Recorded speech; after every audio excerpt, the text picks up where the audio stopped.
नेटलिफाई हमने करवाया है? नेटलिफाई नहीं कराया? नेटलिफाई किसी को नहीं कराया?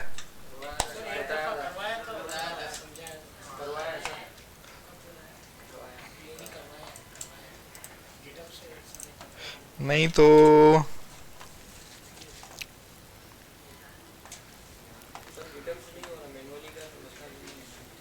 नहीं, मैनुअल का भी इशू नहीं है।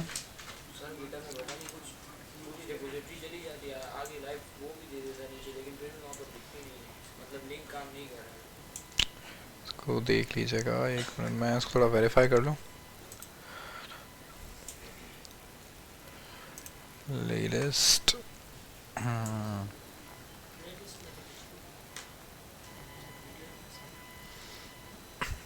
Last updated 31st। हमारी कोई और प्लेलिस्ट है क्या? ये हाँ, ये लेटेस्ट है ना, Gen 6 वाली।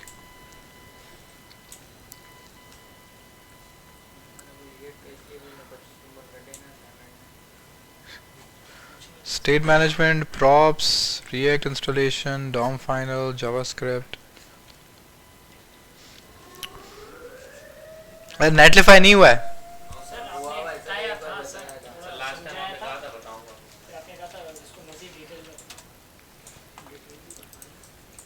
अच्छा,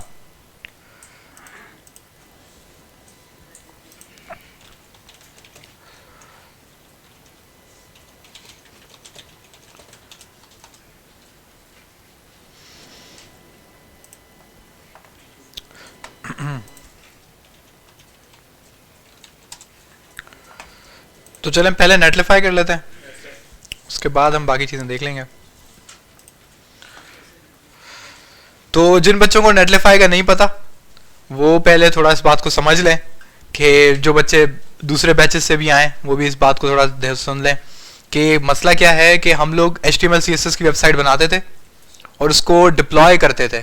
डिप्लॉय का मतलब समझते हैं? डिप्लॉय का मतलब है कि हमें उसको किसी न किसी क्लाउड पे, सर्वर पे रखना है। उसे सर्वर पे क्यों रखना है? क्योंकि हम चाहते हैं कि कोई भी उस लिंक पे जाए तो हमारी वेबसाइट खुल जाए। जैसे हमारी google.com है, तो आप google.com कहीं से भी लिखते हैं तो आपकी वो ओपन हो जाती है।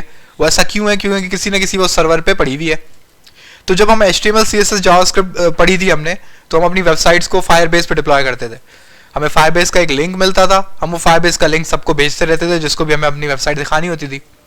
अब रिएक्ट का मसला क्या है कि वो सिंपल HTML CSS तो नहीं है। बात समझ आ रही है?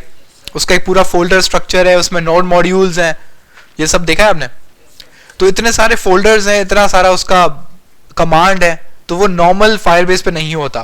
तो उसके लिए हमने कौन सी वेबसाइट देखी थी? नेटलिफाई। तो नेटलिफाई में सबसे पहले आपको लॉगिन करना है। मैं अभी इसको अपने गिटहब के थ्रू लॉगिन कर लेता हूं, क्योंकि मेरा गिटहब ओपन हुआ है।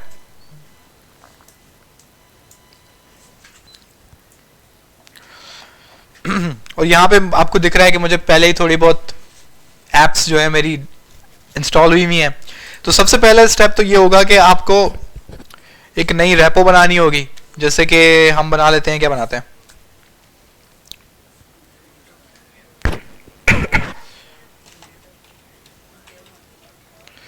नेटलिफाई डेमो कर लेते हैं ताकि आप लोगों को याद रहे। वेब ऐप 3 सही है, इसको पब्लिक ही रहने देते हैं। वैसे भी कोई इसमें हम इतना कोई काम करेंगे नहीं। और क्रिएट रेपो, हमारी रेपो तैयार है। अब हमारे पास मिल गया है ये ऐड ओरिजिन, ठीक है। अब आपको इतनी समझ तो आ गई है कि ये हमारा माई ऐप, ये CMD। तो हम इसमें सबसे पहले विजुअल स्टूडियो कोड को स्टार्ट करेंगे। विजुअल स्टूडियो हमारा चल गया है।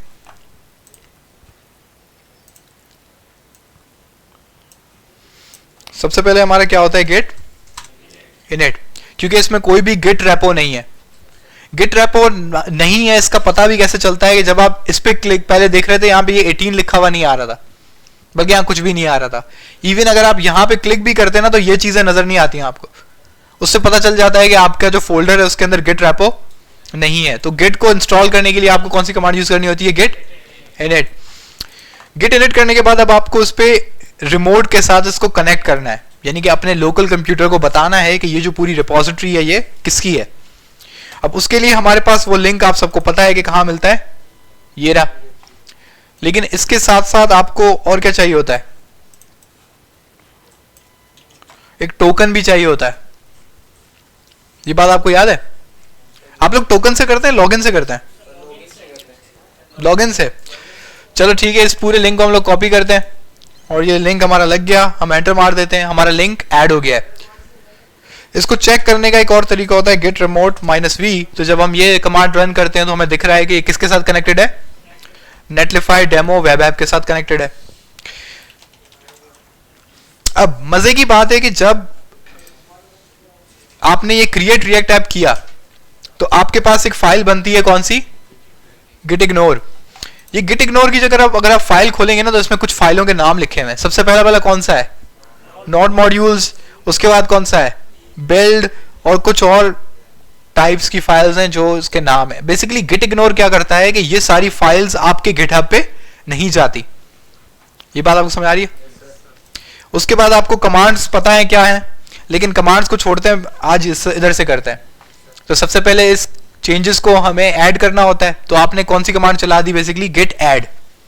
सही है। उसके बाद हम गिट कमिट करते हैं, उसकी जगह पे हम यहां पे लिख लेते हैं इनिशियल, और मैंने कर दिया कमिट।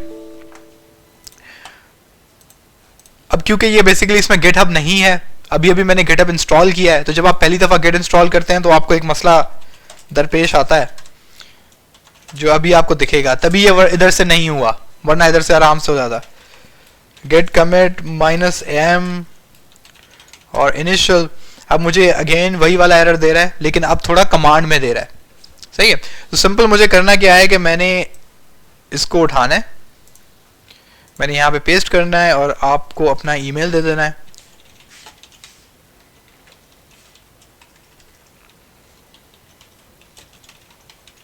ठीक है। उसके बाद आपने ये वाली कमांड उठानी है, इसको कॉपी करना है और इसको यहां पेस्ट कर देना है। आप यहां पे लिख दें अपना नाम। सही है। अब मैंने अपना नाम लिख दिया। अब हम दोबारा जाते हैं, इस कमिट को क्लिक करते हैं। अब कमिट को जब मैंने क्लिक किया तो वो मुझे वो क्या कह रहा है? पब्लिश ब्रांच, क्योंकि पहले कभी भी कोई कमिट नहीं हुआ है, ये आपका पहला कमिट है, तो इस वजह से वो आपको क्या चीज दे रहा है? पब्लिश ब्रांच, यानी कि आप ये पहली दफा पब्लिश करने जा रहे हैं, पहली दफा कोड भेजने जा रहे हैं। मैंने पब्लिश ब्रांच को क्लिक कर दिया। अब ये मुझे बोल रहा है कि गिटहब में साइन इन करें आप, तो मैं कह रहा हूं sign in with your browser. सही है। तो यहाँ पे गिटहब पे हम ऐड हो जाते हैं, बल्कि आई थिंक हमारे जो दूसरा ब्राउजर है उसके अंदर हम साइंड इन हैं ऑलरेडी यहाँ पे। तो मैं इसको, इस लिंक को यहाँ पे चला देता हूँ और ऑथेंटिकेशन सक्सीडेड। तो ऑथेंटिकेशन जब सक्सीड हो गई तो अब ये इसको भेजना चाहिए, और जब आपने देखा कि वो जो सर्कल घूम रहा था वो खत्म हो गया, तो इसका मतलब है कि आपका जो भी डेटा था वो पुश हो चुका है। इसको वेरीफाई कराने का एक बहुत आसान तरीका है। इसको बंद करते हैं, हमारे किसी काम का नहीं है, लेकिन हमारे ये बिल्कुल काम का है। इसको हम यहां चला लेते हैं। ठीक है। ये हमारी रेपो थी, पहले इधर कुछ भी नहीं था। सही है। अभी हमने गिट पुश कर दिया है। अब हम इस पेज को रीलोड करेंगे तो अब हमें हमारे फाइल्स दिख जाएंगी, और आपको 1 मिनट अगो दिखा रहा है वो। इसमें एक नोट करने वाली बात है कि यहाँ पे कौन से फोल्डर्स आए? पब्लिक और SRC। हालांकि अगर आप अपने फोल्डर में जाएंगे तो आपको कौन कौन से फोल्डर्स हैं? इसका मतलब है कि नोड मॉड्यूल नहीं गया, सिर्फ क्या गए? पब्लिक SRC, ये 2 फोल्डर्स, और package.json और readme.md। ये आपकी इंपॉर्टेंट फाइल्स हैं। package.json, readme, gitignore, SRC और public। ये जो log.json है, शायद मैंने पहले भी बताया कि ये package.json से ही बनती है, तो इसकी कोई इतनी खास अहमियत नहीं है। आप इसको डिलीट भी कर दें तो कोई फर्क नहीं पड़ता। अच्छा, ये जो चीज है ये कहां से लिख कर आई? Getting started with create react app, ये साहब सब कुछ इतना ये आपने थोड़ी लिखा है। ये जब आप क्रिएट रिएक्ट ऐप करते हो तो आपको ये readme.md खुद ब खुद लिखी हुई आती है। ये सब इसके अंदर लिखा हुआ है। जरूरी नहीं होता है लेकिन होना चाहिए, सही है।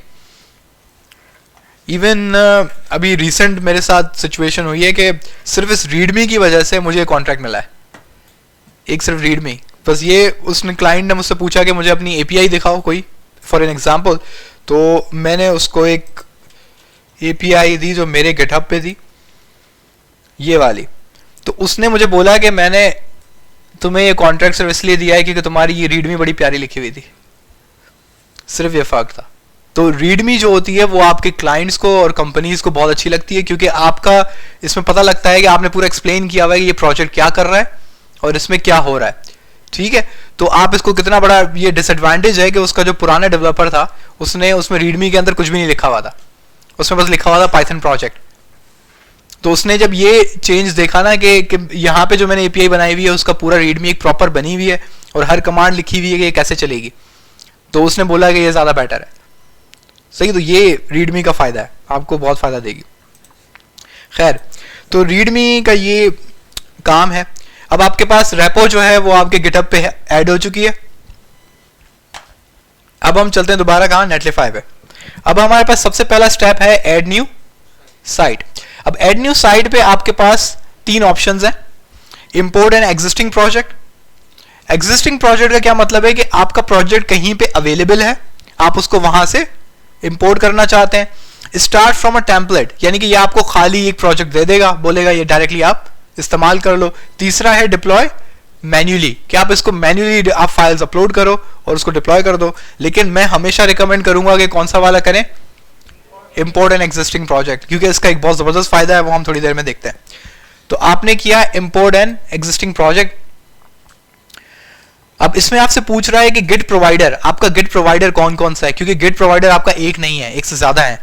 सबसे पॉपुलर वैसे गिटहब है, हम भी गिटहब यूज करते हैं, फ्री भी गिटहब है, लेकिन कुछ कंपनीज हैं वो गिटलैब यूज करती हैं, सही है। कुछ कंपनीज हैं वो बिटबकेट और एज्योर डेवऑप्स भी यूज करती हैं। एज्योर बेसिकली माइक्रोसॉफ्ट का है और माइक्रोसॉफ्ट ने अभी इसको भी परचेज कर लिया है, और ये गिटलैब जो है ये जीरा वालों का है। तो जो जीरा वगैरह कंपनीज यूज करती हैं तो वो उनके लिए कन्वीनियंट होता है कि वो गिटलैब को ही इस्तेमाल कर लें। इस वजह से ज्यादातर कुछ कंपनीज जो हैं गिटलैब पे होती हैं। लेकिन चलो, गिटहब तो सबसे ज्यादा पॉपुलर है और हमारे पास भी गिटहब है। तो जब मैंने गिटहब पे क्लिक किया तो आपने देखा उसने ऑथराइजेशन की। ऑथराइजेशन ऑटोमेटिक क्यों हो गई, क्योंकि यहां पे गिटहब ओपन हुआ है। अब नीचे हम आए तो वो अब मुझसे पूछ रहा है कि कौन सी रिपोजिटरी मुझे लगानी है, सही है। तो मैंने उसका नाम क्या दिया है, नेटलीफाई।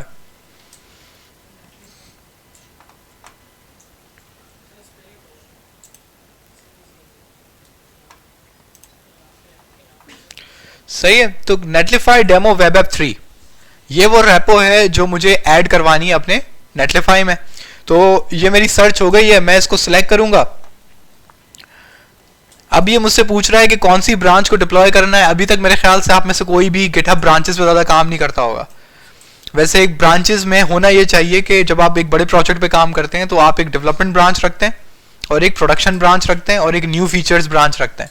तो नॉर्मली 3 होती हैं और आप उसको साथ साथ लेके चल रहे होते हैं, लेकिन अभी तक खैर आप लोगों का कोई इतना कोई इसका यूज नहीं हुआ होगा। उसके बाद आप थोड़ा नीचे आएंगे तो आपके पास आ रहा है npm run build कमांड, आप इसको वैसा का वैसा ही रखने दें। और पब्लिश डायरेक्टरी क्या दिखा रहा है, बिल्ड। अगेन आपका इसमें कोई काम नहीं है, आप इसको छोड़ दें और नीचे डायरेक्टली किसको क्लिक कर दें, डिप्लॉय साइट। जब आप डिप्लॉय साइट को क्लिक करेंगे तो ये फर्स्ट टाइम आपकी ऐप को डिप्लॉय करना शुरू कर देगा। यहां पे क्या लिखा हुआ है, साइट डिप्लॉय इन प्रोग्रेस। जब आप इसको क्लिक करेंगे तो साइट ओवरव्यूज,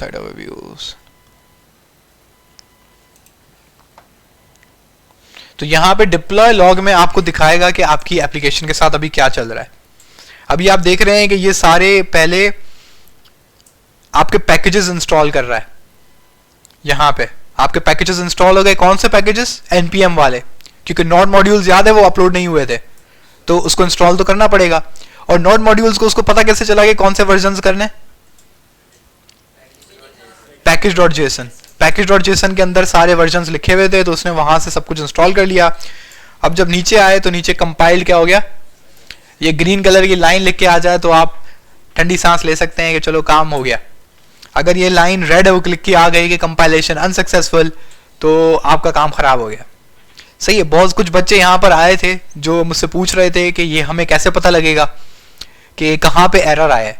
नॉर्मली जब यहाँ पे एरर आता है ना, तो दो जगह मसले होते हैं। पहली बात हम एक काम करते हैं, जब आप नीचे नीचे चलेंगे तो ये लिखा आएगा फिनिश प्रोसेसिंग। यहाँ पे एक बच्चों से गलती होती है, कभी कभी ये इवन अगर बिल्ड सक्सेसफुल नहीं होता, फेल हो जाता है, फिर भी वो यहाँ पे क्या दिखा रहा होता है, फिनिश्ड प्रोसेसिंग। तो ये इंपॉर्टेंट नहीं है कि प्रोसेसिंग फिनिश हुई या नहीं हुई, इंपॉर्टेंट है कि यहाँ पे क्या आ रहा है कि कंपाइलेशन सक्सेसफुल हुई या नहीं। बात समझ आ रही है? तो ये ज्यादा इंपॉर्टेंट चीज है। खैर, लेकिन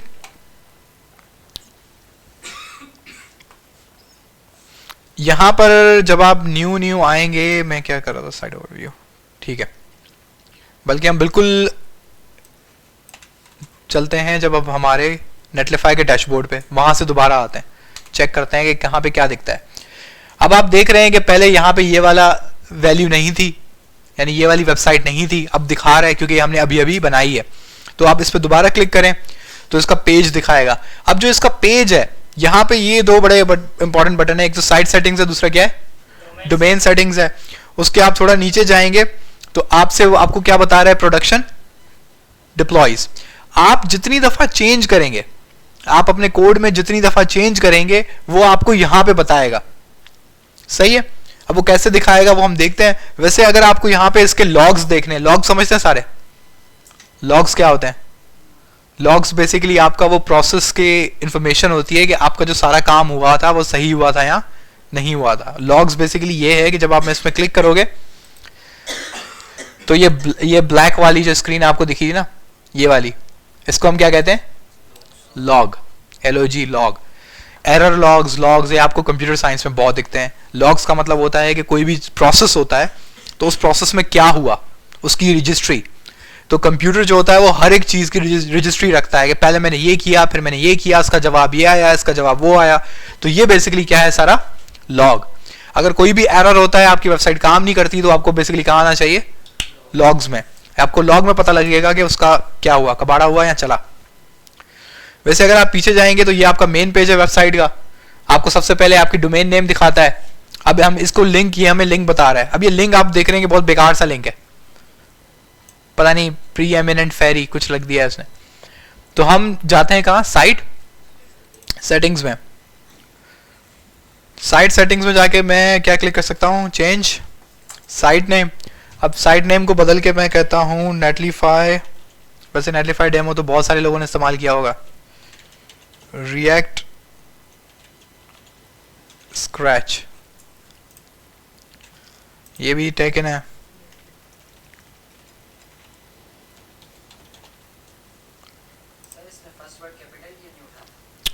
डोमेन नेम सारे लोअर केस होते हैं। सही है। तो मैंने इसका नाम बदल दिया, नाम क्या रख दिया, रिएक्ट सोफा। लेकिन इससे क्या मेरे पास फायदा होगा, अगर आप लिंक देखेंगे तो अब लिंक बड़ा प्यारा सा बनेगा, react sofa dot नेटलीफाई dot app. अब कुछ खूबसूरत सा लिंक है। अब आज आप इस लिंक पे क्लिक करेंगे तो यहाँ पे न्यू आपकी वेबसाइट रेडी हो जाएगी और आपकी वेबसाइट डिप्लॉयड, खत्म। सही है। ये अभी ये पहला वाला ये लोगो क्यों दिखा रहा है, क्योंकि अभी तक मैंने कुछ किया ही नहीं था। मैंने जब डायरेक्ट बस अपनी एप्लीकेशन स्टार्ट की और उसे चला दिया। एक और कुछ बच्चे हैं जो उनके पास एरर आया था यहाँ पर। बहुत सारे बच्चों ने तो उसको ट्राई नहीं किया होगा, उनको पता ही नहीं होगा मैं क्या बोल रहा हूँ। लेकिन कुछ जिन बच्चों ने थोड़ा बहुत ट्राई किया होगा उनको पता लगा होगा कि क्या मसले होते हैं। उनका ये नहीं होता कंपाइल्ड सक्सेसफुली, उनका आ जाता है कंपाइल्ड अनसक्सेसफुल, या कोई एरर आ जाता है और यहाँ पे बहुत सारा कबाड़ा हो जाता है। तो इसका बेसिकली जो सबसे मेन और इम्पॉर्टेंट प्रोसेस होता है, तरीक़ेकार होता है, वो ये होता है कि ये आपकी ऐप है, आप इसमें कमांड लाइन खोलें और आप इस पर कमांड चलाएं npm run build। जब आप npm run build चलाते हैं तो ये अपना एक थोड़ा सा तवील प्रोसेस शुरू करता है। ये डिपेंड करता है कि आपकी वेबसाइट कितनी भारी है। आपकी वेबसाइट ज़्यादा भारी होगी ज़्यादा टाइम लेगा, और कम भारी होगी जल्दी कर लेगा। सही है, लेकिन थोड़ा बहुत सेकंड्स तो लेता है। लेकिन अब इस लाइन को पढ़ें, वो क्या कह रहा है, creating an optimized production build. तो बेसिकली होता क्या है कि आपकी जो रिएक्ट की वेबसाइट है, आप देखते हैं कि वो कितनी हैवी है। उसमें नॉन मॉड्यूल्स हैं, उसमें बहुत सारे कंपोनेंट्स हैं, बहुत सारी फाइल्स हैं। तो आपकी जो रिएक्ट वेबसाइट है अगर सारी की सारी ऐसे ही चलाई जाए तो उसको किसी यूजर को चला, जब वो लोड करेगा, यूजर ओपन करेगा अपने कंप्यूटर पे, तो उसको बहुत टाइम लगेगा क्योंकि वो हर फाइल को डाउनलोड करेगा, हर फोल्डर को डाउनलोड करेगा और उसको चलाएगा। तो ये फीजिबल ही नहीं है कि आप पूरा का पूरा वो रिएक्ट का फोल्डर अपने क्लाइंट को दें। उसकी जगह ये क्या करता है कि ये आपके जितना कोड है उसको कंप्रेस कर देता है। सही है। अब आपको ये वाला पेज दिख रहा है, ये वाला। अब इसको चलाने के लिए जब आप इसको अपने कंप्यूटर पे चलाते हैं, यानी कि अपनी इन पूरी फाइलों के साथ, तो आप इस जरा फोल्डर का अगर आप देखेंगे तो इसकी एमबीज आप चेक कर सकते हैं। कितनी एमबी दिखा रहा है? 312 एमबी। अब 312 एमबी का मतलब है कि अगर किसी को आपकी वेबसाइट अपने कंप्यूटर पे देखनी है और आपने इसको कहीं सर्वर पे रखी है तो उसको कितनी एमबी डाउनलोड करनी पड़ेंगी? 312, जो कि एक बेवकूफी है, कोई भी इतना नहीं करेगा। तो उसकी जगह पे हम क्या बनाते हैं? एक ऑप्टिमाइजेशन बिल्ड। ये बेसिकली जो फोल्डर है बिल्ड का जो अभी बना, जो मैंने अभी कमांड चलाया npm run build, तो उसके बाद क्या इसने किया कि सारी फाइल्स को क्या कर दिया? कंप्रेस। जितनी भी जावास्क्रिप्ट थी उस जावास्क्रिप्ट को किसके अंदर इसने कंप्रेस कर दिया है? वो स्टैटिक में आपको दिख जाएगी, जेएस के अंदर दिख जाएगी, यहां पे उसने सारी जेएस उठाई और इस एक जेएस के फाइल के अंदर सबको कंप्रेस करके लिख दिया है और इसका फाइल साइज क्या है? 141 KB। बस इसने सारी की सारी आपकी जो जावास्क्रिप्ट है उसको कंप्रेस किया है और आप इस कंप्रेस जावास्क्रिप्ट को देख सकते हैं वो कुछ कैसी दिख रही है। आपको समझ में तो बिल्कुल नहीं आएगी क्योंकि ये क्या है? कंप्रेस्ड है।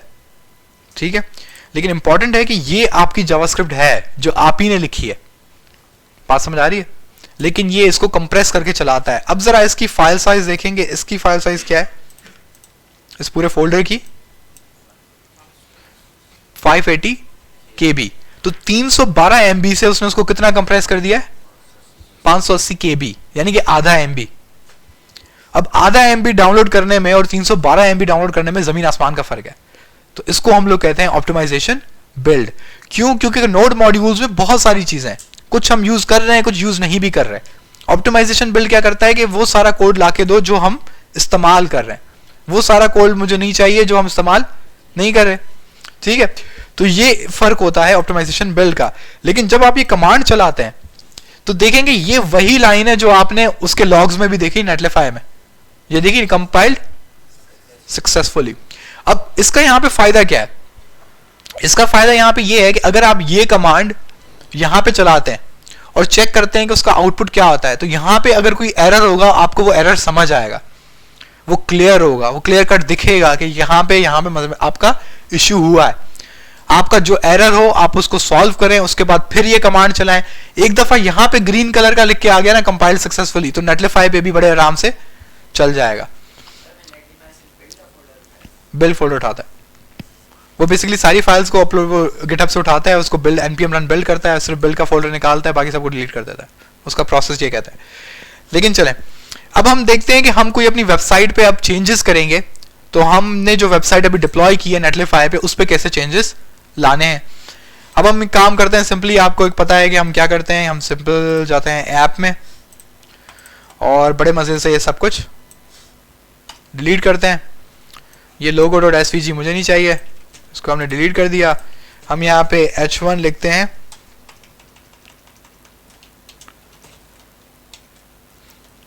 Hello this is my website. सही है। अब आपको पता है कि ये हम बंद कर लेते हैं।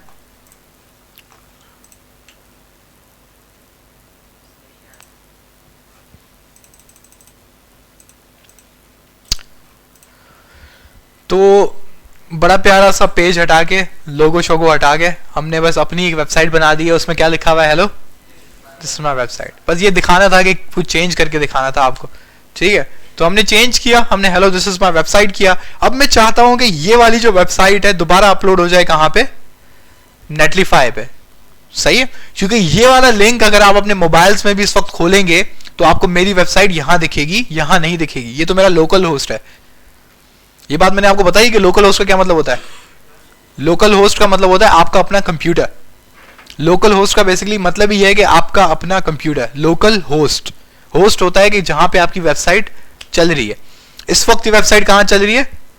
लोकल होस्ट, यानी कि आपके कंप्यूटर में। क्योंकि ये आपके कंप्यूटर में चल रही है तो मेरे मोबाइल से तो नहीं चल सकती, क्योंकि सिर्फ आपके कंप्यूटर में, ना मेरे मोबाइल में ना किसी और कंप्यूटर पे कहीं पे भी नहीं चलेगी। लेकिन ये वाली जो वेबसाइट है जो कहां लगी हुई है? नेटलीफाई पे। ये क्योंकि नेटलीफाई के सर्वर पर है, और नेटलीफाई का सर्वर बेसिकली क्या है? क्लाउड। तो ये क्लाउड जो है आपके हर डिवाइस में, हर मोबाइल में, दुनिया के हर कोने में आपको दिख जाएगा। अब मैं चाहता हूं कि ये जो मैंने नया पेज बनाया है, बड़ा खूबसूरत सा पेज है, ये जो मैंने पेज बनाया है, मैं चाहता हूं ये पेज मेरी मेन वेबसाइट पे आ जाए। अब मैं इसको डिप्लॉय तो कर चुका हूं, अब सवाल ये बनता है कि मैं सारा वो प्रोसेस दोबारा करूंगा, लेकिन ये नहीं होता। अब हम, क्योंकि अगर आपने देखा हो तो हमने शुरू में क्या किया था कि हमने अपने गिटहब की रेपो को कनेक्ट किया था किसके साथ? नेटलीफाई के साथ। ये देखा था आपने? तो हम क्या करते हैं, हम यहाँ पे हमने चेंज किया, यहाँ पे बटन देख रहे हैं आप? अभी जो मैं काम करने जा रहा हूँ ये गिटहब से रिलेटेड है। जिसको ये चीज समझ में नहीं आती वो वाले काम भी कर सकता है। Git add, git commit, git push. बात समझ आ रही है? ये थोड़ा मुझे कन्वीनियंट लगता है, बड़ा आसान लगता है, और उसको मैनेज करना बहुत इजी है, तो मैं ये यूज कर लेता हूँ। अब ये आपसे पूछ रहा है कि भाई चेंजेस हुए हैं, किस फाइल में हुए हैं? आप बोलो ठीक है जी मैंने ही किए हैं, प्लस कर दो। अब ये क्या बोल रहा है? Staged changes. इसका मतलब है कि ये चेंज आपने अप्रूव किया, आपने गिटहब को बता दिया है कि भाई ठीक है ये मैंने ही चेंज किया था और मैं अप्रूव करता हूं। तो जब आप कोई चेंज अप्रूव करते हैं तो वो किस में आ जाता है? Staged changes. अब आप ये स्टेज चेंजेस जब हो जाता है, आप उसको बताते हैं कि आपने क्या चेंज किया। आई चेंज्ड मेन पेज, और आप किसको क्लिक कर देते हैं? कमिट को। एक दफा आप कमिट को क्लिक करेंगे तो आपको बटन बोलेगा सिंक चेंजेस। आपने कमिट कर दिया है, यानी कि गेट कमिट की कमांड चला दी है, लेकिन अभी कौन सी कमांड चलानी बाकी है? Git push origin master. तो उस कमांड के बजाय आप किसको क्लिक कर सकते हैं? सिर्फ सिंक चेंजेस को। जब आप इसको क्लिक करेंगे ये सर्कल रोटेट करेगा और थोड़ी देर में आपका चेंज शिफ्ट हो जाएगा। ठीक है, आपका चेंज चला गया। अब हम अपनी रेपो में आते हैं, हम इसको रिलोड करते हैं, और अभी ये आपको क्या दिखा रहा है कि आई चेंज्ड मेन पेज, यानी कि आपका जो चेंज था वो गिटहब पे जा चुका है। वो गिटहब पे तो चला गया। अब नेटलीफाई पे क्या हुआ? जब आप इस अपनी मेन वेबसाइट पे जाएंगे तो आप देख रहे हैं कि पहले सिर्फ ये लिखा हुआ था पब्लिश्ड, अब आपको एक और लाइन दिख रही है, इसमें क्या दिख रहा है? बिल्डिंग। तो आपने कुछ भी नहीं किया, आपने सिर्फ गिटहब पे अपना कोड दोबारा पुश किया, तो उसको पता लग गया नेटलीफाई को कि आपने कोई चेंज किया है, कोई चीज चेंज की है, और इसको क्या कर रहा है? आपकी एप्लीकेशन को रीबिल्ड कर रहा है, आपकी एप्लीकेशन को दोबारा से बिल्ड कर रहा है। तो हम अगर इसको क्लिक करेंगे तो हमें पता लगेगा लॉग्स में कि क्या चल रहा है इधर। ये कौन सी? अभी देखिए कंपाइल सक्सेसफुली हो गया। इसने देखिए वही कमांड चलाई है, npm run build। उसके बाद क्या हो गया?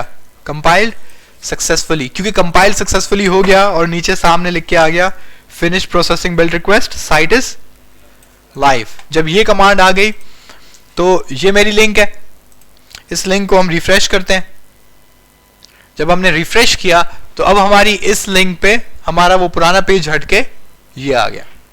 इसका मतलब है कि अब आपको अपनी लिंक पे कोई भी चेंज करने के लिए आपको कोई भी चीज अपलोड नहीं करनी, आपको कोई कमांड नहीं चलानी। आपने सिंपल क्या करना है? अपना गिटहब पे डेटा को पुश करना है, जो भी चेंजेस है वो गिटहब पे पुश करना है। आप गिटहब पे पुश करेंगे, नेटलीफाई उसको देख लेगा और वो खुद ब खुद आपकी वेबसाइट को रिलोड कर देगा। बात समझ आ रही है? तो इस तरीके से आप अपनी नेटलीफाई की एप्लीकेशंस को आप कंट्रोल करते हैं। अब ये क्यों जबरदस्त है? आपने अपने किसी लिंक किसी को दी हुई है, सही है, आज वो आपकी वेबसाइट देखता है, बोलता है यार बेहतरीन है। आप कल को आपको दिल करता है इसमें ये वाला सेक्शन बदल देते हैं, आप उस सेक्शन को आपने चेंज किया, आपने गिट पुश किया, और वो जो बंदा कल उसने जो वेबसाइट देखी थी, आज वो जब वो वेबसाइट देखेगा तो उसको नॉर्मली वो चीजें चेंजेस दिख जाएंगी ऑटोमेटिकली। बात समझ आ रही है? तो इस पूरे प्रोसेस को बेसिकली हम कहते हैं CI/CD। क्या कहते हैं? CI/CD। वैसे नॉर्मली CI/CD हमें खुद करनी पड़ती है। एक पूरा क्लाउड डेवलपर होता है, एक क्लाउड इंजीनियर होता है, वो पूरा ये काम सेट करता है। नेटलीफाई ने आपको इतना आसान करके दे दिया है कि आप गिटहब के साथ कनेक्ट करो और आपके CI/CD कंप्लीट।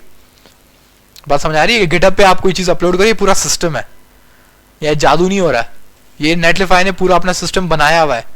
जो कि ये आपको करना पड़ता था। आज से 1 साल पहले ये हम लोग खुद करते थे, क्लाउड में ये चीज हम सेटअप करते थे, स्क्रिप्ट बनानी पड़ती थी कि जब कोई गिटहब पे पुश होगा तो एक गिटहब एक्शन एग्जीक्यूट होगा। वो गिटहब एक्शन जो है वो हमारे सर्वर पे आता था, फिर सर्वर पे हम लोग गिट क्लोन करते थे या गिट पुल कह लें आप उसको। गिट पुल करने के बाद हम npm रन बिल्ड चलाते थे ऑटोमेटिकली स्क्रिप्ट के थ्रू, फिर उसके बाद हम साइट को रीस्टार्ट करते थे। तो ये पहले प्रोसेस हमें करना पड़ता था, अब कौन हैंडल कर रहा है? नेटलिफाई। तो आप इसका यूज करें, ज्यादा से ज्यादा यूज करें, आपको बहुत फायदा होगा। अब आई थिंक किसी को कोई क्वेश्चन है नेटलिफाई के बारे में तो पूछ सकता है।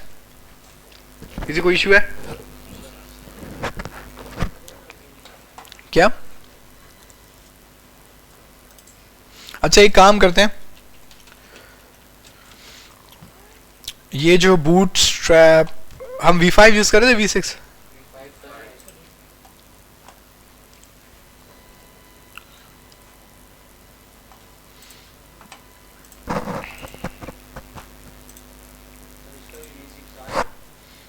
पता नहीं यार, मैंने बोल दिया है, मुझे खुद याद नहीं है।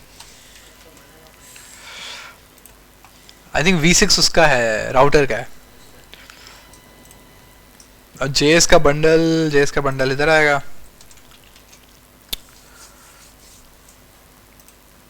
अब इसको चेक करने के लिए आपको पता है कि क्या करना पड़ता है। क्लास नेम डिस्प्ले 1, तो चेंज आया। इसका मतलब है आपका बूटस्ट्रैप लग चुका है, आपका बूटस्ट्रैप लगा, चला, सब कुछ हो गया। उसके बाद आप यहाँ पे कर सकते हैं फॉर्म,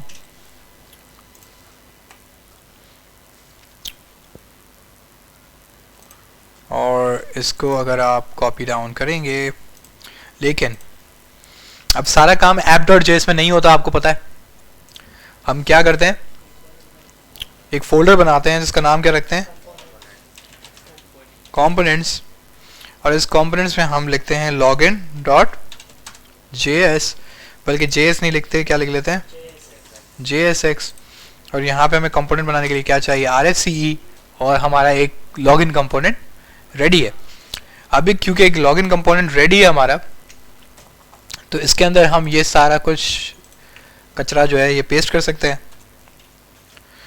हमने ये सब कचरा पेस्ट कर दिया, लेकिन अभी ये कचरा है, उसकी वजह क्या है, इसमें एरर्स हैं। आपको अब एरर्स का पता होना चाहिए, ये इससे ख़त्म होगा।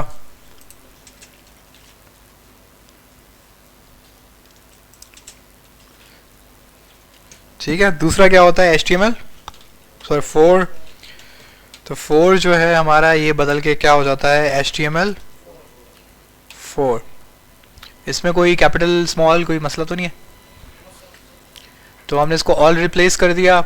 उसके बाद हमारे पास एक और मसला होता है किसका, क्लास का, क्योंकि क्लास नेम हो जाती है ये।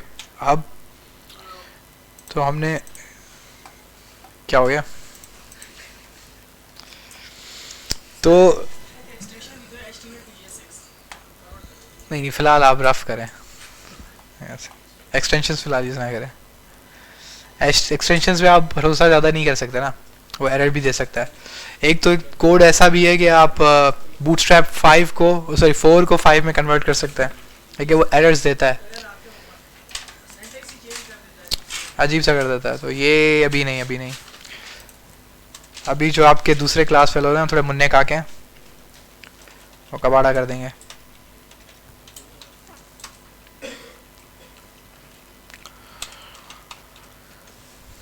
तो यहाँ पे मैंने क्या किया है, लॉगिन को इंपोर्ट किया है। तो ये किस तरह का इंपोर्ट है, डिफॉल्ट है। अच्छा,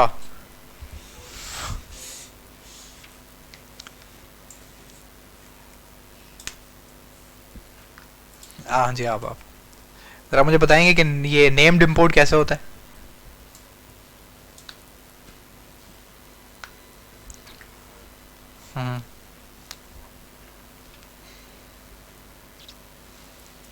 आपका इसमें ग्रामी, आपका नाम शयान, अच्छा बैठ जाओ।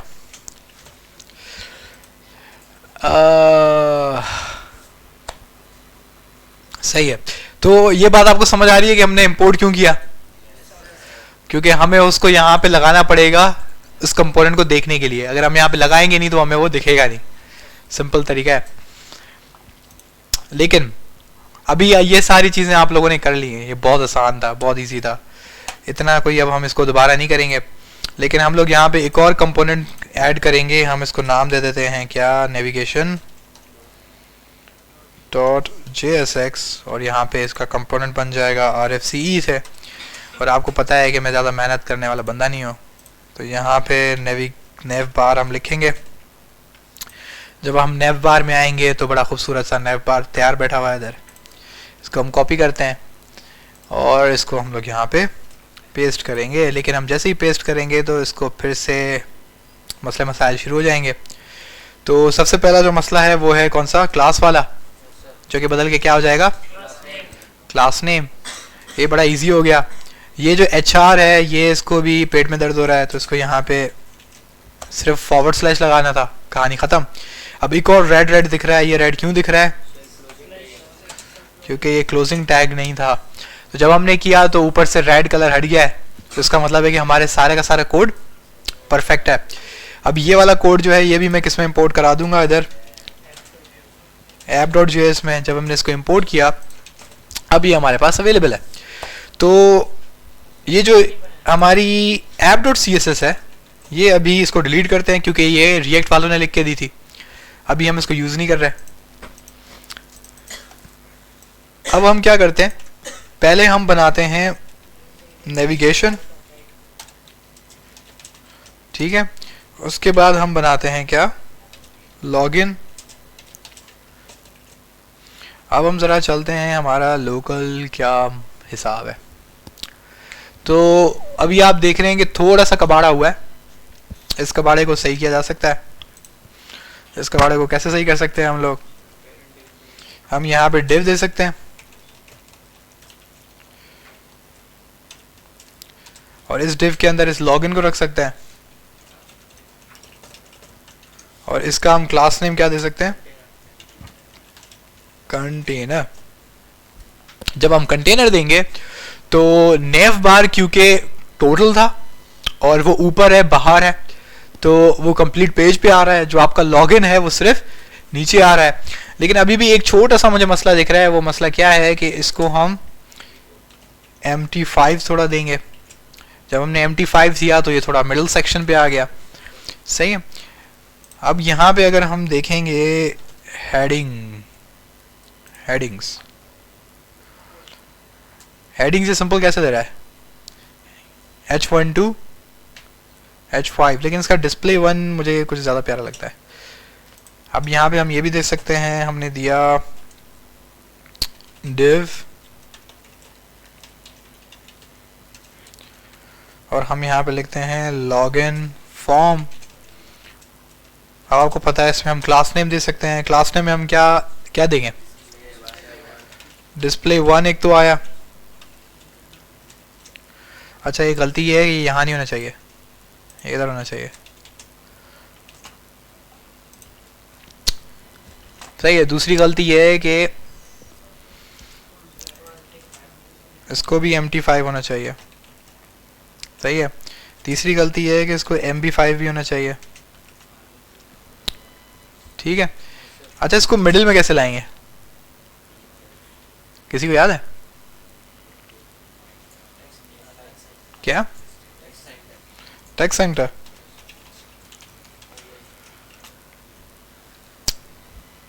सही है, गुड। अब हमारे पास एक बेसिक सा पेज आपके सामने रेडी है। अब आप मजे की बात देखेंगे, ये एक अलग कंपोनेंट है। ऊपर जो आपके पास नेव बार है वो बिल्कुल टोटली अलग कंपोनेंट है और ये सारा का सारा एक तीसरे कंपोनेंट में पड़ा हुआ है। ये बात आप देख रहे हैं।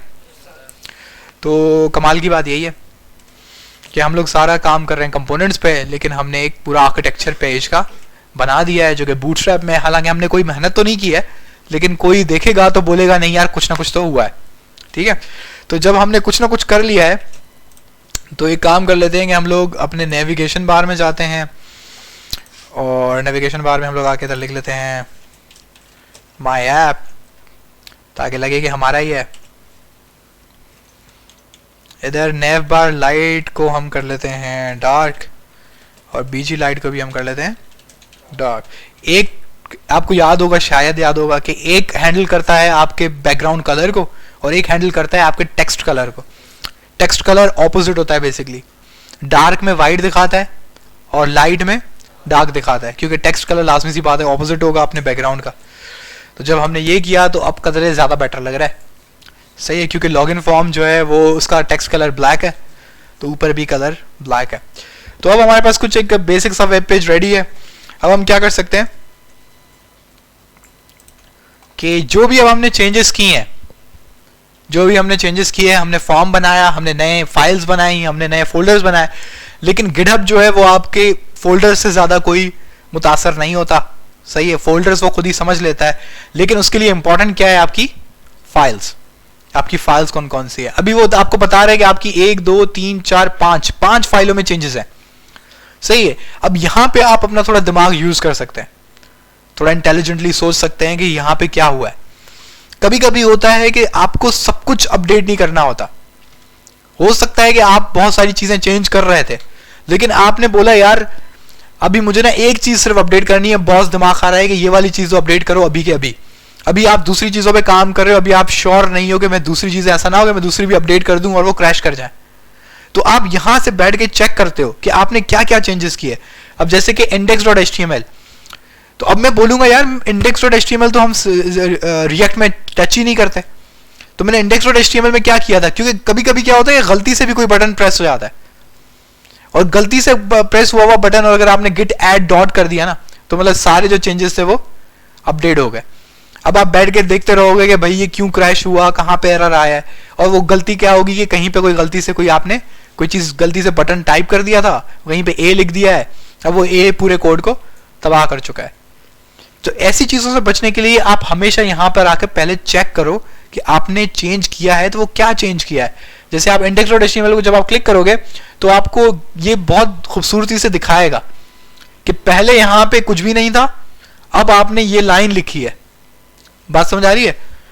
इसी तरीके से आप स्क्रॉल डाउन करोगे तो यहां पे दोबारा दिखा रहा है कि पहले यहां पे कुछ भी नहीं था, अब आपने ये चीज ऐड की है। अब आप बोलोगे हाँ यार ये मैंने किया है और ये मुझे चाहिए भी, तो आप इस फाइल के सामने, पहले हम इस प्लस को करते थे तो सारी की सारी फाइल्स ऐड हो जाती थी, अब आप इस फाइल के सामने इसको प्लस करोगे। बात समझ आ रही है? तो हम लोग अब अगर मैं इसको कमिट करूंगा ना, तो कौन सी फाइल सिर्फ सेव होगी गिटहब पे? index.html। मतलब बाकी ये जो सारी फाइल्स हैं इनमें भी मैंने चेंजेस किए हैं, लेकिन ये गिटहब पे जाएंगे नहीं। अब देखिए मैं इसको कंट्रोल कर सकता हूं कि मैं क्या चीज भेजना चाहता हूं और मैं क्या चीज नहीं भेजना चाहता। बात समझ आ रही है? खैर फिलहाल हम क्या करते हैं, फिलहाल हम ऑल चेंजेस को प्लस करते हैं, क्योंकि मुझे पता है ये सब मैंने ही किया है। अब इसको हम कहते हैं लॉगिन फॉर्म कंप्लीट, और हम इसको क्या कर देते हैं, कमिट। जब हमने कमिट किया तो अब आ गया सिंक चेंजेस। जब आप सिंक चेंजेस को क्लिक करेंगे तो ओके करेंगे, आपके पास ये गिटहब पे चला जाएगा कोड। अब ये क्योंकि कोड गिटहब पे जा चुका है, अब हम इधर वेरीफाई कर लेंगे।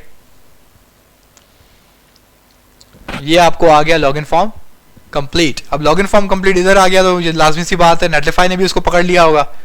तो नेटलिफाई आपको क्या दिखा रहा है? स्टार्टिंग अप, यानी कि उसको पता लग गया है कि आपने कोई ना कोई चीज गिटहब पे अपडेट की है, अब वो उसको स्टार्टअप कर रहा है। अब लॉग्स में देखते हैं कि लॉग्स में दोबारा क्या चल रहा है। अब ये 1 to 1 देखें, ये 1 by 1 ये सारी चीजें इंस्टॉल करेगा। Installing npm packages using npm version 8.19। तो ये सारे जो पैकेजेस है npm पैकेजेस इंस्टॉल। अब क्योंकि जाहिर सी बात है वो नेटलिफाई का सर्वर है, तो उधर हंड्रेड्स ऑफ MBs में आपके पास इंटरनेट स्पीड है, और जो उनका सर्वर है वो हाईली पावरफुल सर्वर है, तो वो आपकी ब्लिंक ऑफ सेकंड में सारे पैकेजेस इंस्टॉल कर देता है। हालांकि आपका कंप्यूटर थोड़ा टाइम लगाता है, बल्कि अच्छा खासा टाइम लगाता है। खैर जब नीचे हम आए, अब क्या हुआ? फेल टू, क्यों इसने किया? The href attribute requires a valid value to be accessible. तो हम नेविगेशन में जाते हैं, हम देखते हैं क्या है href में हमने क्या दिया हुआ है, हैश टैग। अब हैश जो है ये आपसे बोल रहा है जहां जहां पे हैशेस लगे हुए हैं ना, वो आपसे बोल रहा है ये इनवैलिड है, मैं इसको बिल्ड नहीं करूंगा। क्यों? क्योंकि ये इनवैलिड है। उसके लिए आप, क्योंकि अभी तक आपके पास कुछ भी नहीं है, राइट, अभी आपके पास तो कोई भी डेटा वेटा नहीं है, तो आप सिंपली क्या कर सकते हैं, आप इस लिंक को कॉपी करें,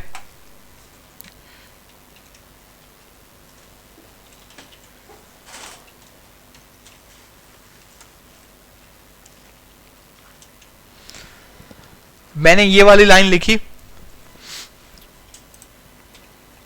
इसको हम बदल देते हैं href अपने लिंक से, राइट, हमने इसको अपने लिंक से बदल दिया क्योंकि अभी तक हमारे पास कोई इसका राउट भी नहीं है, कोई चेंजेस भी नहीं है, कुछ भी नहीं है, तो हम सिंपल मैंने लिख दिया अपनी ऐप का लिंक, कुछ भी नहीं, यानी कि कोई भी इन लिंक पर क्लिक करेगा तो वो मेरी ऐप पे दोबारा से रिडायरेक्ट हो जाएगा। खैर, अब इसको हमें वेरीफाई करने के लिए अब मैं क्या करता हूं, क्योंकि एरर उठा था तो अब मैं रिस्क नहीं लेता, मैं पहले इसको क्या कर लेता हूं, npm run build। तो हम पहले इसको बिल्ड करके यहाँ पे लोकली चेक कर लेते हैं, क्योंकि लोकली एरर आपका ज्यादा विजिबल होता है, क्योंकि वहां पे नेटलिफाई के अपने भी लॉग्स हैं कि वो खुद अपने इंटरनली सिस्टम में क्या कर रहा है, तो बहुत सारे मसले मसाइल होते हैं। अब हमारे पास क्या आ गया, कंपाइल्ड सक्सेसफुली, यहाँ पे इसका मतलब है कि हमारा एरर जा चुका है, एरर चला गया। अब यहाँ पे आपको गिटहब पे चेंजेस दिखा रहा है कि किसमें चेंजेस हैं, नेविगेशन। जब आप इस पर क्लिक करोगे, जब आप क्लिक करोगे तो आपको पता लगेगा आपने क्या क्या चेंज किया है, ठीक है। आप कहते हो हाँ सही है, ये इसको स्टेज कर दो, ये स्टेज चेंजेस में आ गए। जब आप इसको स्टेज कर लोगे तो देखो यहाँ से वो कलर्स हट गए। वो कलर्स क्यों हट गए, क्योंकि गिटहब को पता लग गया कि आपने अपने चेंजेस एक्सेप्ट कर लिए हैं, आपने बोल दिया है हाँ ये मैंने ही किए हैं और इसको पुश करना है। अब आप यहाँ पे कमेंट लिखोगे href इशू रिजॉल्व, और आपने कमिट किया और सिंक चेंजेस पे क्लिक किया।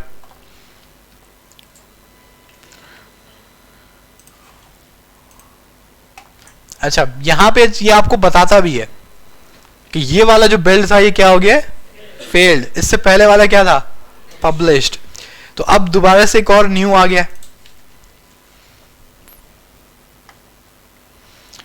अब ये न्यू आ गया, अब ये दोबारा से वही प्रोसेस शुरू करेगा, आपके सारे npm के पैकेजेस इंस्टॉल करेगा,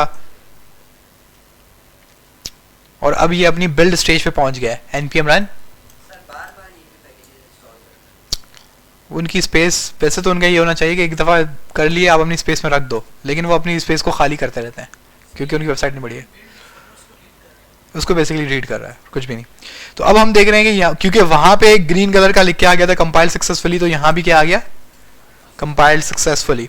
अब हम क्या करते हैं, हम अपनी इस लिंक पे जाते हैं, इसको रीलोड करते हैं। जब हमने इसको रीलोड किया तो हमारा फॉर्म रेडी है। अब ये अपनी आप मोबाइल स्क्रीन पे अगेन देखेंगे, क्योंकि ये बूटस्ट्रैप है तो ये मोबाइल फ्रेंडली भी है, तो आप इसको देखेंगे कि तो आपको पता लगेगा कि ये बड़ा ज़बरदस्त है कि हमारा फॉर्म रेडी है। अभी तक कोई सवाल?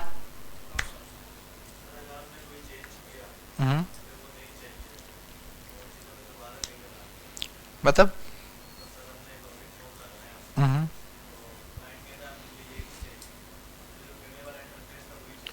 आप फिर गिट रिवर्ट कमांड को पढ़ें, गिट रिवर्ट, आप इस कमांड के बारे में पढ़िएगा। गिट रिवर्ट में क्या होगा कि आपकी जो लेटेस्ट कमिट है वो मूव बैक कर जाता है पिछले कमिट पे, सही है। तो आप उसके पिछले कमिट पे जाके आप दोबारा से नया कमिट करते हैं, क्या यहाँ के रिवर्स्ड और समथिंग कुछ भी आप उसको लिख दें, और जब उसको आप दोबारा से पुश करेंगे ना तो आपकी जो रेपो है वो अपने पुरानी स्टेज पे चली जाएगी। लेकिन क्योंकि वो पुश हुआ तो नेटलिफाई उसको दोबारा रीड कर लेगा और ऑटोमेटिकली सब कुछ पढ़ लेता है। तो बड़ा इजी सिस्टम है। इवन मेरे ख्याल से नेटलिफाई के इंटरनली भी एक रिवर्ट का सिस्टम है, लेकिन ज़्यादा बेटर है कि आप सारा प्रोसेस गिटहब से हैंडल करें, क्योंकि आप एक ही जगह पे रखें, गिटहब पे ज़्यादा ना जाए। वैसे इधर एक इशू होता है जो आपको नेटलिफाई के थ्रू ज़्यादा डील करना चाहिए, वो जब हम राउटर पढ़ेंगे तो मैं आपको बता दूंगा। एक वो सिंपल सा इशू है, वो हम लोग सिर्फ नेटलिफाई के डैशबोर्ड को यूज़ करते हुए रिजॉल्व करते हैं। बाकी कोई भी जो ज़्यादातर इशू है वो नेटलिफाई से कनेक्टेड नहीं होता। एक नेटलिफाई की बहुत अच्छी बात है, अब आपकी वेबसाइट डिप्लॉयड है, पब्लिश्ड है, चल रही है, सॉरी ये वाली, सही है। लेकिन आपके पास क्लाइंट आता है, वो बोलता है भाई मेरा ये डोमेन नेम थोड़ी है। डोमेन नेम समझते हैं आप? यानी कि उसका ये यूआरएल, वो कहता है ये यूआरएल तो मेरा नहीं है। और मैंने शायद आपको दिखाया था कि ये डोमेन कहाँ से खरीदी जाती है। सबसे पॉपुलर है godaddy.com, नेम चीप है, होस्ट गेटर है, बहुत सारी हैं लेकिन सबसे पॉपुलर यही है। अब फर्ज करें कि एक हमारे पास कोई भी डोमेन नेम है, मैं सर्च कर लेता हूँ सोफा कंप्यूटर एप्स।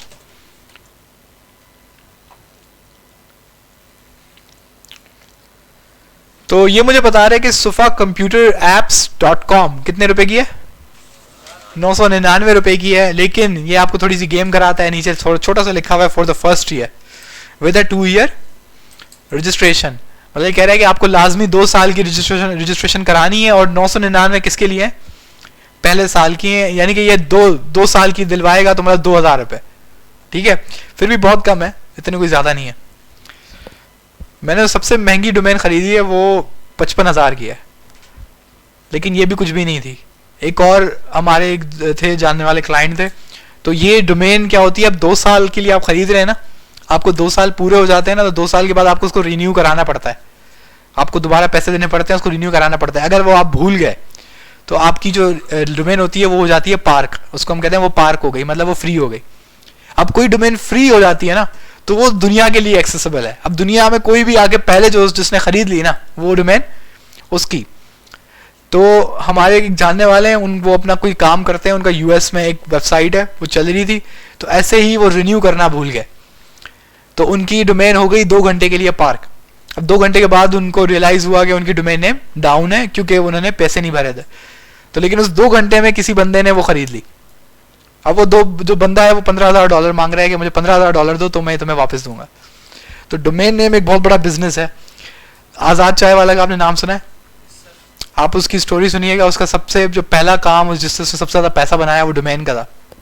ये लोग क्या करते हैं कि बहुत सारी जो डोमेन्स हैं वो लेके खरीद के रख लेते हैं, और उसके बाद अब जाहिर सी बात है कोई कंपनी खोल रही है वो उस नाम से, अब वो आके देखती है कि ये नाम तो पहले से टेकन है, पहले से ये नाम किसी ने खरीदा हुआ है, डोमेन नेम खरीदी हुई है, तो वो उसको ईमेल करते हैं कि तुम अपनी कंपनी चला रहे हो या तुमने बस खरीदी हुई है आगे रीसेल करने के लिए। तो नॉर्मली बहुत सारे लोग होते हैं जो रीसेल के लिए रखते हैं अपने पास 10-15 डोमेन्स, फिर ऐसे कोई बकरा फंस जाता है तो उसको $10,000 $15,000 ऐसा उनका कमाई होती है।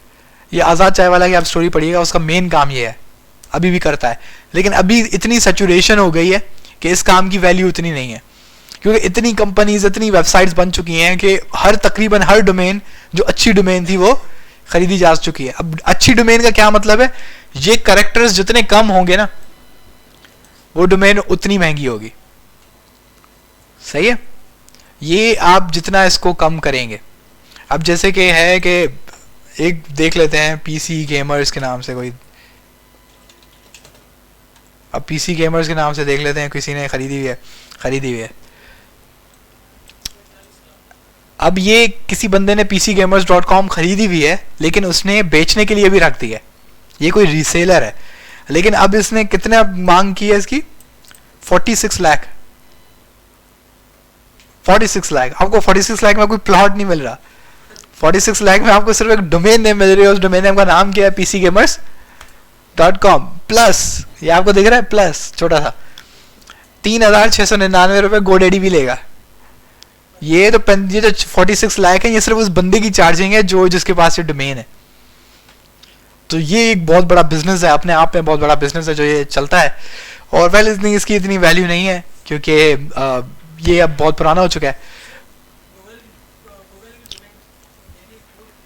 गूगल की डोमेन अभी अवेलेबल ही नहीं होगी क्योंकि वो गूगल ने खरीदी हुई है, लेकिन गूगल के साथ भी ये सीन हो चुका है।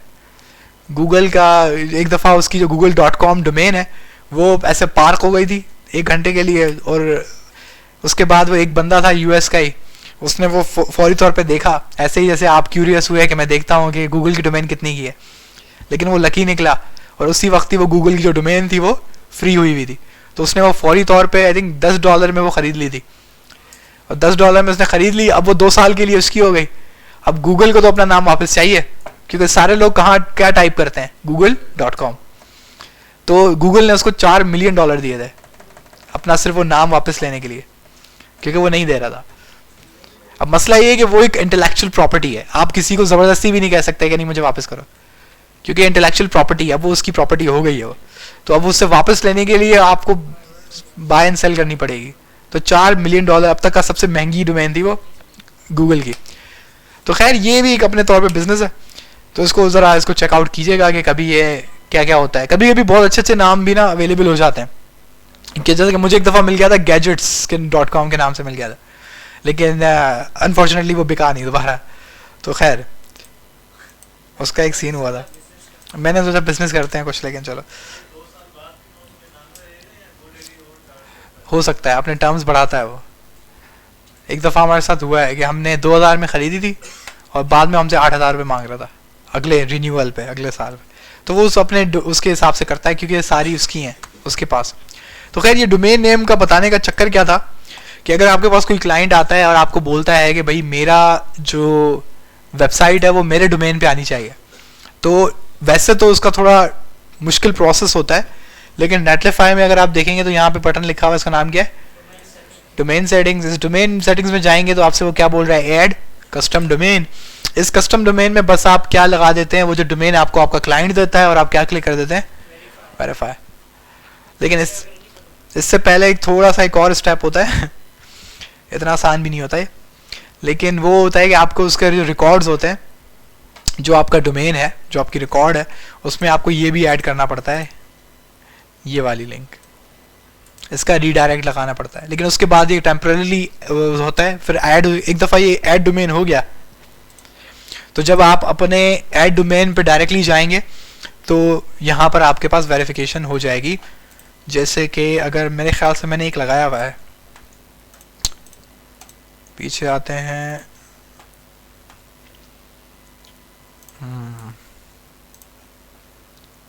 सही है। अब ये देख रहे हैं ये डोमेन मैंने अटैच की हुई है,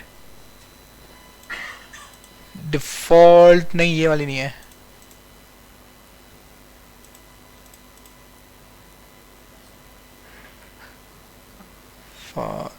बल्कि इसमें यहाँ पे आएगी।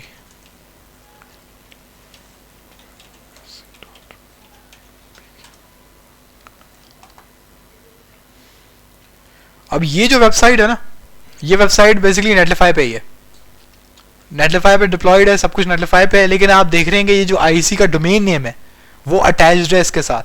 अब आपको पता है कि जब आप नेटलिफाई पे कोई चीज़ अपलोड करते हो तो उसके आखिरी में क्या आता है, नेटलिफाई डॉट ऐप। लेकिन क्योंकि वहां पे मैंने ऐड कस्टम डोमेन वाला काम किया हुआ था, तो अब मैं इस यूआरएल पे भी जा रहा हूं तो मुझे ये दिख रहा है। अब लेकिन किसी को पता भी नहीं लग रहा है कि ये किस पर डिप्लॉयड है, नेटलिफाई, तो मेरे लिए कोई मसला ही नहीं है। तो अभी भी हमारे पास इसमें बहुत सारी चेंजेस चल रही हैं रोज की बुनियाद में, तो इसमें हमें कोई भी चेंज करना होता है तो मैं सिंपल क्या करता हूँ, वो गिटहब पे अपने जो चेंजेस हैं वो पुश करता हूँ। जैसे ही पुश करता हूँ वो नेटलिफाई उसको अपडेट कर देता है, वो ऑटोमेटिकली यहाँ भी चेंज हो जाता है। तो बहुत एक सीमलेस और इजी प्रोसेस है इस सारे चक्करों में, ठीक है। कहाँ पे यार, मैं लीड डेवलपर हूँ, मेरे पास टीम है, वो काम वो करती है, मेरा काम सुपरविजन का है बस। खैर तो क्या, होस्टिंग फ्री है, लेकिन होस्टिंग की लिमिटेशंस हैं। अब इसमें लिमिटेशंस क्या है कि आपकी सिंपल वेबसाइट होनी चाहिए, उसके साथ कोई एपीआई अटैच नहीं होनी चाहिए, कोई डेटाबेस नहीं होना चाहिए, वो आपको अलग से करना पड़ेगा। वो मैंने क्या किया हुआ है, मैंने सब कुछ बैकएंड जो है मैंने EC2 में रखा हुआ है। EC2 बेसिकली AWS है, तो वो AWS में है। तो वो आपका जो ये वेबसाइट है जो मैंने अभी खोली थी, ये कम्युनिकेट करती है थ्रू API वो मेरे AWS में EC2 के बैकएंड के साथ, और सारा प्रोसेस चल रहा होता है। इसके अंदर सिर्फ फ्रंट एंड है। किस पे? नहीं हो सकता। ये जस्ट एक, आप इसको कह लें शेयर्ड होस्टिंग है। जहां भी शेयर्ड होस्टिंग हो ना, तो वहां पे आप डेटाबेसेस के चक्करों में पड़ो ही ना।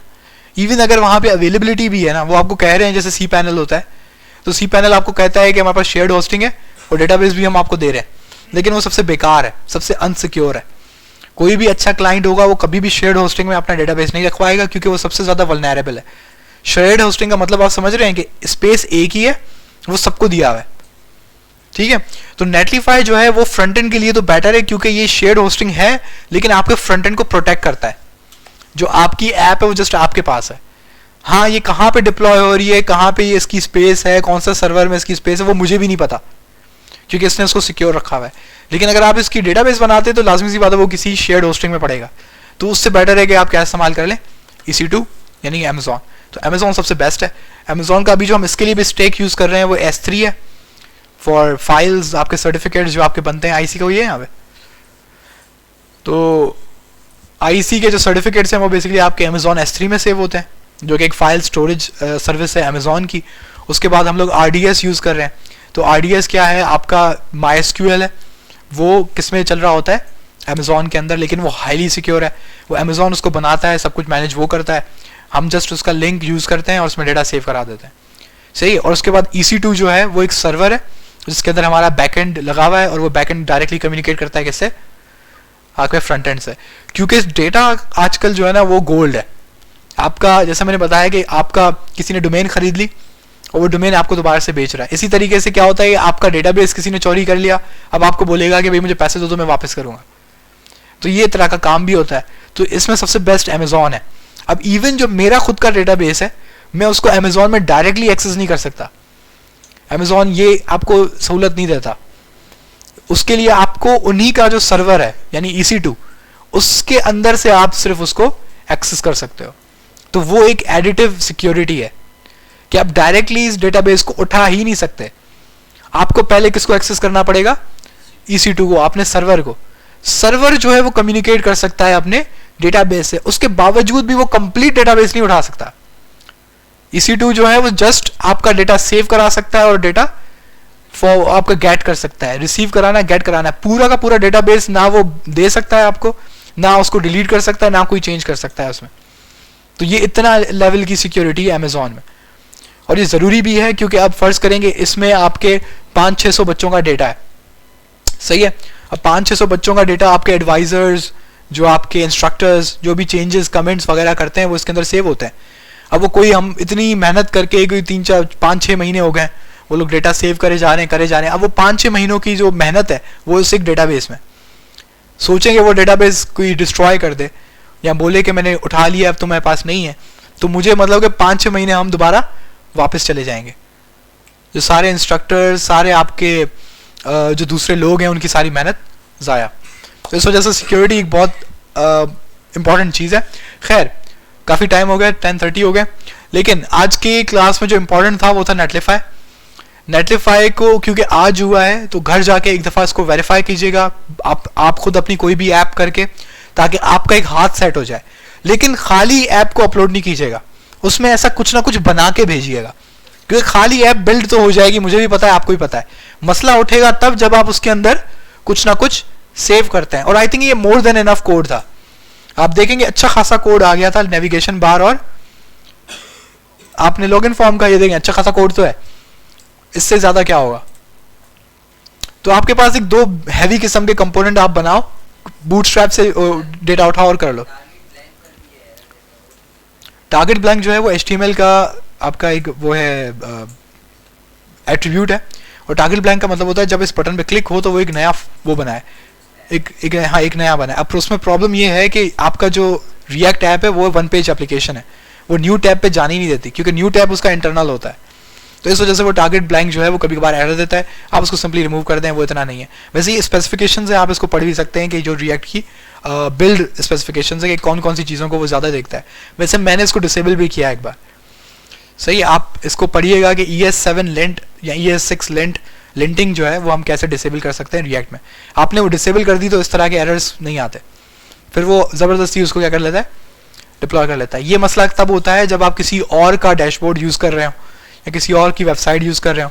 अब आपने उसमें थोड़ी सी चेंजेस की, अब आपने उसको डिप्लॉय कर दिया, अब उसने पता नहीं हज़ारों लाइंस ऑफ कोड लिखा हुआ है, अब वो आपके पास हज़ारों एरर्स आ रहे हैं कि इसमें टारगेट ब्लैंक लगा हुआ है, इसमें href लगा हुआ है। अब बजाय इसके कि मैं हर फाइल में जाऊँ उसको चेंज करूँ, मैंने क्या कर दिया था, मैंने उसका ESLint बंद कर दिया था। तो ESLint बंद हो जाता है तो ये छोटे मोटे जो एरर्स होते हैं इसको नज़रअंदाज कर देता है और आपकी एप्लीकेशन बिल्ड हो जाती है, ठीक है।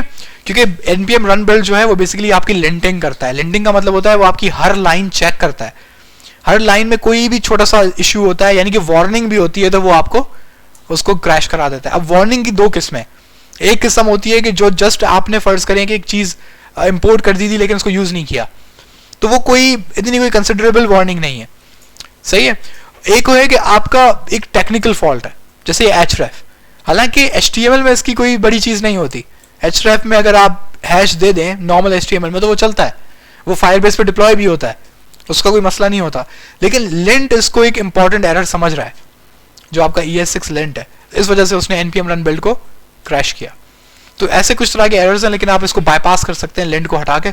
तो खैर, लेकिन ये चीज़ बहुत तब कीजिएगा जब बिल्कुल आखिरी एक आपके पास स्टेप रहे और आपको कॉलें आ रही हों कि भाई ये डिप्लॉय होना चाहिए आज के आज, वरना आप घर नहीं जाओगे, सही है। जब ऐसी कोई कॉल आती है तो हम भी बोलते हैं कि बिस्मिल्लाह, हम लिंट बंद करते हैं, उसको डिप्लॉय करते हैं और अल्लाह हाफिज। तो खैर, जुगाड़ तो छोटे मोटे आप सीखेंगे। अब ये वैसे रिकॉर्ड भी हो गया है, तो ये थोड़ा गलत चीज़ भी है, लेकिन मुझे पता है कि इतना आखिर तक जो बंदा सुनता हुआ आ रहा है ना, तो फिर वो उसको सुनना चाहिए फिर। खैर, तो इस तरह की छोटे मोटे जो चीज़ें हैं ये आपको खुद को भी एक्सप्लोर करनी चाहिए, क्योंकि जब आप काम कर रहे होते हैं तो हर चीज़ आप टू द बुक करोगे तो अल्हम्दुलिल्लाह आपको 1-1.5 साल लग जाएगा एक एक प्रोजेक्ट में, सही है। तो किसी चीज़ को स्पीड अप करने के लिए आपको कहीं ना कहीं पे ट्रेड ऑफ्स करने पड़ते हैं, किसी चीज़ को थोड़ा नज़रअंदाज करना पड़ता है, किसी को स्पीड अप करना पड़ता है, किसी को डायरेक्ट करना पड़ता है, सही है। तो खैर, इंपॉर्टेंट है कि आप घर जाएं, नेटलिफाई को इंस्टॉल करें, कोई ऐप में कुछ भी चेंजेस करें और उसको डिप्लॉय करें और देखेंगे कि आपका काम सही हो रहा है। अब जो इस वीक के बाद से आपके असाइनमेंट्स होंगे उन सब में आपके नेटलिफाई का लिंक लाजमी लगेगा। समझ आ रही है बात? सही है। तो कल इंशाल्लाह मुलाकात होती है। अल्लाह हाफिज़।